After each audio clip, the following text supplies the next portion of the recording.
აჭარის მთავრობის თავმჯდომარემ უკრაინაში ორდღიანი ვიზიტი მედიასთან შეაჯამა. აჭარის მთავრობის თავმჯდომარე ოდესის ოლქის ადმინისტრაციის ხელმძღვანელს ედვარ მატვიჩუკს და ოდესის მერს შეხვდა.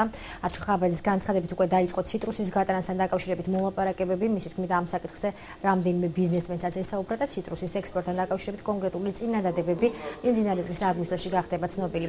ორი ქვეყნის წარმომადგენლებმა ხელი ურთიერთთანამშრომლობის მემორანდუმსაც მოაწერეს, რაც 2013-2014 წლებში დაგეგმილ სავაჭრო ეკონომიკურ ტურისტულ საგანმანათლებლო და კულტურულ ღონისძიებებში მონაწილეობას ითვალისწინებს. არჩილ ხაბაძე უკრაინაში ქართულ დელეგაციასთან ერთად იმყოფებოდა. ქართული მხარე ვიზიტის პარალელში საერთაშორისო საინვესტიციო ფორუმს დაესწრო.